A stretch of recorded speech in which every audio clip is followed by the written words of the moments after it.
গত বছর শীতে টমেটো 10 টাকা কিলো হয়েছিল। এবছর তো আর এত কম হলেই না। একটা সবজিওয়ালির কাছ থেকে 20 টাকা কিলো পেলাম, তাই নিয়েই নিলাম।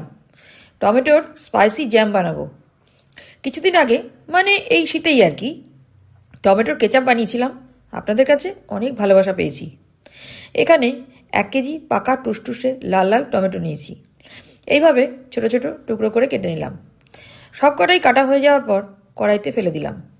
দেব হাফ বাটি ভিনিগার, 350 গ্রাম চিনি, মানে 1 কেজি টমেটোতে 350 গ্রাম চিনি লাগবে।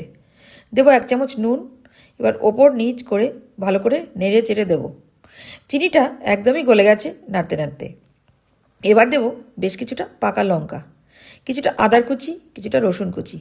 অবশ্য অপশনাল, আপনারা যারা রসুন খান না তারা একদমই দেবেন না। ভালো করে নেড়ে চেড়ে গ্যাস কমিয়ে 10 মিনিট কি 15 মিনিটের মতন ঢাকা দেব টমেটো সিদ্ধ করার জন্য। এবার ঢাকনা খুলে দেখাচ্ছি, দেখুন সব টমেটো গলে গেছে। এবার শুকোতে হবে, অনবরত নাড়তে হবে, নইলে কিন্তু তলায় লেগে যাবে। কিছুটা জল শুকিয়ে গেলে এবার দেবো 1 চামচ কাশ্মীরি লঙ্কার গুঁড়ো, ছোটো এলাচের গুঁড়ো, সাদা গোলমরিচের গুঁড়ো, কালো গোলমরিচের গুঁড়ো। আবারও নাড়াচাড়া করতে হবে। এখন জলটা প্রায় শুকিয়ে শুকিয়ে এসেছে, পুরোটাই গাঢ় হয়ে এসেছে। এই অবস্থায় দেব লেবুর রস আর 1 চামচ বিট নুন। আবারও কিছুটা নাড়াচাড়া করে ফুটিয়ে নেব। এই অবস্থায় গ্যাস বন্ধ করে ঠান্ডা করতে দেব।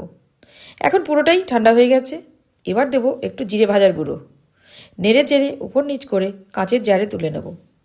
এটা রুটি, পাউরুটি, আলুর পরোটা সব কিছুর সঙ্গেই খুব ভালো লাগবে।